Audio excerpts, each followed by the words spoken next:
Halo semuanya, assalamualaikum warahmatullahi wabarakatuh. Bertemu lagi dengan saya di sini, Satrio Wahyu, dan ini adalah Diary Papa Rumvita. Mungkin kalian yang baru saja bergabung lagi di sini, kalian sempat kaget kenapa aku berganti lagi nama channelnya. Ya nggak apa-apa lah, bosen aja pengen ganti nama channel, itu aja, nggak ada alasan apa-apa. Yang pasti di channel yang baru ini kemungkinan saya akan memperbanyak uploadan tentang cerita-cerita horor, kisah-kisah misteri yang aku dapatkan untuk sementara ini masih dari teman-teman saya. Termasuk yang satu ini yang aku dapatkan bukan dari teman saya, tetapi saya mendapatkannya dari sebuah artikel atau sebuah aplikasi ya tepatnya. Dan saya sudah pernah menceritakannya di video short, dan kurang afdol rasanya kalau ternyata video ini bisa dijadikan video panjang yang lebih menarik lagi untuk kalian ikuti, dan kemungkinan juga bisa menjadi cerita pengantar tidur kalian. Cerita pengantar tidur biar kalian mimpi indah ya. Aku kasih cerita horor. Tapi sebelum saya memulai ceritanya, saya ingin tanya dulu sama kalian. Kalian waktu kecil dulu sukanya mainan apa? Nih, aku udah bisa tebak nih. Kalau dilihat dari judulnya juga pasti tentang petak umpet kan? Dan kalian pasti dulu waktu kecil nih, mungkin juga sekarang pengen suka kangen gitu mainan petak umpet. Nggak cowok, nggak cewek, nggak tinggal di desa, nggak di kota, yang setahu aku pasti banyak sekali anak kecil yang suka mainan petak umpet. Biasanya permainan ini dimainkan lebih dari 3 orang, betul? Dan cerita kali ini berkaitan dengan cerita soal permainan yang satu ini, petak umpet. Yang konon katanya bisa jadi sesuatu yang menyenangkan, tetapi ternyata buntut-buntutnya ada yang nggak menyenangkan juga. Seperti kisah yang dialami Anwar, teman kita satu ini.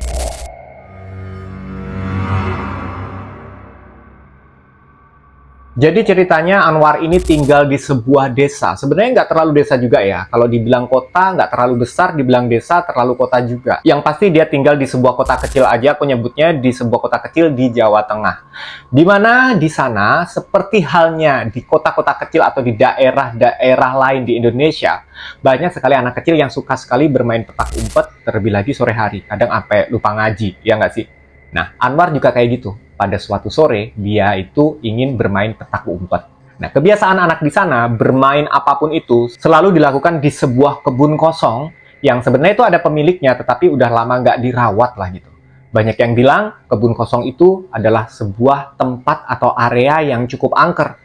Tapi kemungkinan banyak anak-anak yang nggak percaya. Mereka beranggapan orang tua mereka sengaja menciptakan cerita-cerita angker di balik kebun kosong ini supaya mereka nggak main-main di kebun orang. Padahal benar ternyata kebun ini sebuah tempat yang cukup angker. Jadi di tengah kebun itu ada sebuah bangunan rumah gubuk yang nggak kepake. Dulunya dipakai sebagai gudang, tetapi semakin kesini dikosongkan juga. Gudangnya, barang-barangnya udah dipindahin sama yang punya kebun. Nah, singkat cerita, pada suatu ketika sepulang sekolah, seperti biasa mereka bermain-main di halaman rumah, ada juga yang bermain-main di kebun itu. Mereka pulang, mereka makan dulu, kemudian Anwar disusul oleh seorang temannya yang bernama Danu. Danu ini mengajak dia untuk bermain petak umpet. Nah, orang tuanya udah tahu nih masing-masing, kalau main petak umpet pasti di kebun kosong yang angker itu. Maka dari itu, orang tuanya Anwar itu udah ngasih izin plus ngasih pesan, nanti kalau kamu mainan petak umpet di sana jangan terlalu lama, jangan terlalu sore, apalagi menjelang maghrib. Gak baik nak, sebelum maghrib tiba, kamu harusnya sudah pulang ke rumah, mandi, bersih-bersih, siap-siap buat sholat maghrib, terus belajar malam harinya gitu kan. Tapi namanya anak-anak, dipesenin kayak gitu, malah kayak disuruh kan biasanya. Jadi, singkat cerita, Anwar main petak umpet lah sama temen-temennya. Anwar, Danu, Fitri, Andi, dan juga Rudi. Nah, tiba gilirannya Anwar untuk ngejaga. Ngejaga ini maksudnya ngerti ya, dia jaga tiangnya, yang lain pada ngumpet, ntar Anwar nyari. Setelah Anwar yang ngejaga, tiba giliran sekarang Danu yang jaga. Udah habis Danu yang jaga, sekarang giliran Fitri, perempuan yang jaga. Pas Fitri jaga ini, sebenarnya hari sudah mulai sore, udah mulai masuk azan asar. Nah, kalau diinget di awal, kan mereka udah dikasih peringatan tuh sama orang tuanya si Anwar. Kalau mainan di sana, ya boleh, tapi jangan sampai sore-sore, apalagi sampai menjelang maghrib. Selepas asar kalian pulang, mandi, siap-siap untuk sholat maghrib, terus belajar di malam harinya kan. Tapi karena saking asiknya, mereka tidak menghiraukan pesannya ibunya Anwar. Dan mereka pun terus melanjutkan permainan petak umpet di kebun yang katanya angker. Dan ternyata memang betul-betul angker. Sebenarnya cerita keangkeran kebun itu sudah turun-temurun diceritakan. Bahkan sejak ibunya si Anwar, Danu, dan lain-lain ini masih kecil, mereka kan juga tinggalnya di situ. Mereka sudah tahu nih, kalau di kebun itu memang betul-betul angker. Ada sosok penghuni gaib yang berwujud hantu tangan. Dan hantu tangan ini disebut tangan jahil. Menurut cerita orang tua mereka, tangan jahil ini seringkali mengganggu mereka-mereka yang bermain di kebun kosong itu. Gosipnya sih, tangan jahil ini sengaja dipasang sebagai tumbal si pemilik kebun supaya kebunnya tuh aman, gak ada maling tadinya. Tapi ternyata semakin kesini kebunnya nggak diurus, justru semakin mengganggu warga sekitar yang sebenarnya nggak punya niat apa-apa. Nggak punya niat maling, nyolong, atau kejahatan lain di dalam kebun itu. Nah, si tangan jahil ini biasanya menghantui orang-orang itu di sela-sela pohon. Entah itu pohon randu yang ada di sana, entah itu pohon pisang. Pokoknya tiba-tiba ada penampakan tangan gaib yang keluar dari sela-sela pohon itu, kemudian mencolek-colek orang yang sedang berdiri atau duduk di sebelah pepohonan itu. Gitu katanya orang tuanya Anwar. Dan nggak cuma orang tuanya Anwar yang menceritakan ini, orang tuanya Danu dan yang lain-lain pun juga menceritakan hal yang sama. Kita kembali lagi ke Anwar, Danu, dan lain-lain yang sedang bermain petak umpet ya. Hari mulai gelap, dan mereka pun terus melanjutkan permainannya tanpa menghiraukan pesan-pesan orang tua mereka. Tiba waktunya giliran Fitri untuk menjaga gawangnya dan yang lain ngumpet. Ada yang ngumpet di bawah pohon, ada yang ngumpet di bangunan angker itu bahkan. Bangunan yang dulunya berupa gudang yang sekarang dikosongin itu, ada yang ngumpet di situ. Tapi Anwar berpikir, kalau aku ngumpet di situ pasti bakal ketahuan. Karena satu-satunya tempat yang paling memungkinkan untuk ngumpet, ya di bangunan kosong itu. Akhirnya Anwar pun memutuskan untuk bersembunyi di balik atau di sela-sela pohon pisang. Pohon pisangnya nggak cuma 1-2 ya, tapi kayak bergerombol gitu. Dan Anwar masuk di dalam pohon-pohon pisang itu. Kebayang ya kalian ya? Jangan kalian bayangkan langitnya masih seterang siang ya. Ini sudah asar menjelang maghrib. Jadi betul-betul sudah, kalau orang Jawa itu bilangnya itu surup. Udah langit itu udah lumayan gelap lah gitu. Singkat cerita, satu persatu Fitri sudah mendapati temannya ngumpet di mana. Hanya Anwar yang belum ketemu. Di mana Anwar ini? Mereka semuanya mencari Anwar. Anwar kamu di mana? Anwar kamu di mana? Anwarnya nggak jawab-jawab. Tadinya Anwar berbangga diri nih. Ih, asik tuh, mereka nggak bisa nemuin aku. Katanya gitu dalam hatinya dia. Tapi lama-kelamaan, kok ya aneh. Soalnya teman-temannya ini mencari di sekitaran pohon pisang, sementara Anwar di situ sebenarnya juga posisinya nggak ngumpet-ngumpet banget. Pohon pisang seberapa rapat sih? Tapi anehnya teman-temannya nggak bisa ngelihat. Anwar sempat mikir, apa jangan-jangan aku diumpetin sama makhluk halus di sini, jadi teman-temanku nggak bisa lihat. Gitu mikirnya Anwar tadi. Tapi ya sudahlah, namanya juga permainan. Pikirnya Anwar, yang penting aku menang, nggak bisa ditemuin sama si Fitri sama yang lain-lain, dia pikirnya gitu.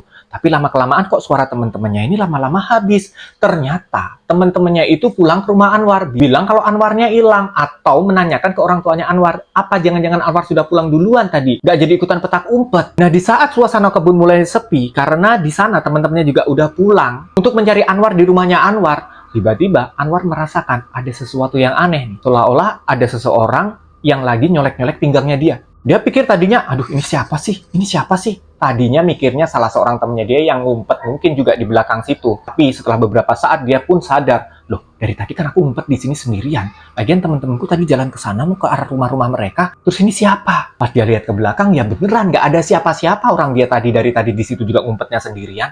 Akhirnya karena ketakutan Anwar pun teriak-teriak ketakutan minta tolong, lari kabur pulang ke rumah. Pas di rumah udah rame itu, ada Fitri, Danu dan yang lain-lain di situ, orang tuanya Anwar, orang tuanya Danu, orang tuanya Fitri semua ngumpul di situ. Hei Anwar, kamu itu dari mana? Dicariin kok nggak ada dari tadi.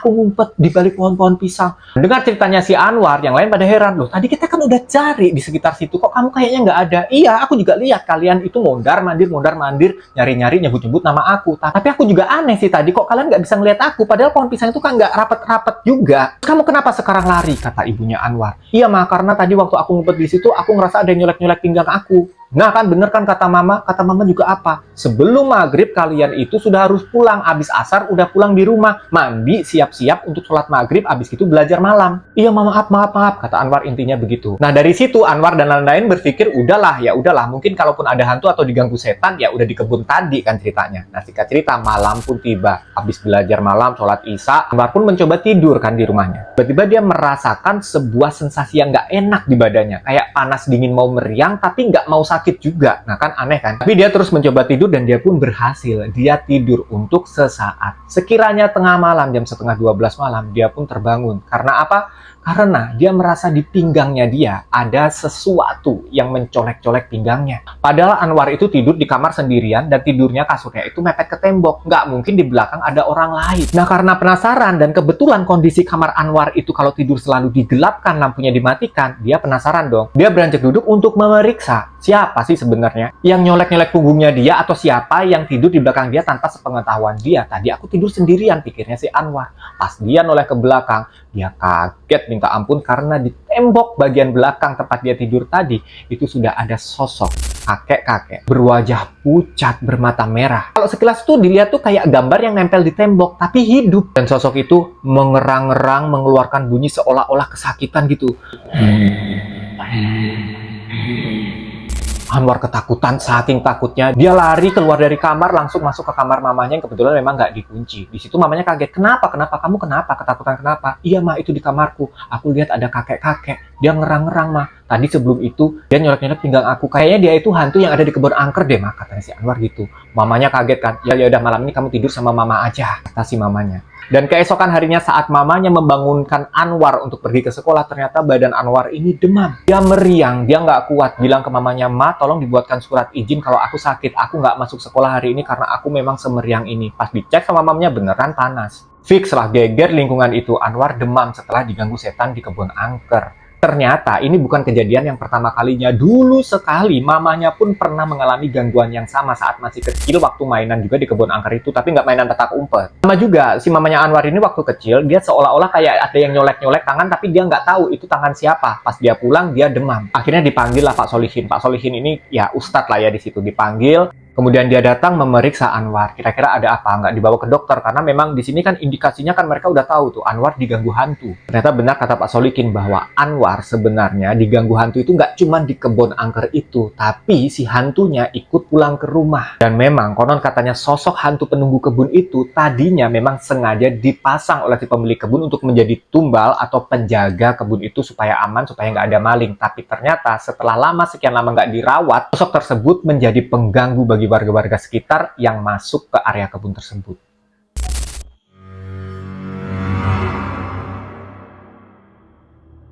Nah, sejak itu Anwar dan teman-temannya mulai percaya tuh bahwa cerita orang tua mereka yang selama ini dituturkan ke mereka itu bukan sebuah cerita bohong. Dan sejak saat itu juga mereka pun bahkan tidak berani untuk bermain di kebun itu. Anwar sembuhnya gimana? Jadi Pak Solihin itu memberikan air yang sudah dibacakan doa lah gitu. Berangsur-angsur memang di hari itu juga nggak sampai siang hari lah Anwar itu bisa sembuh dari demamnya. Syukur alhamdulillah.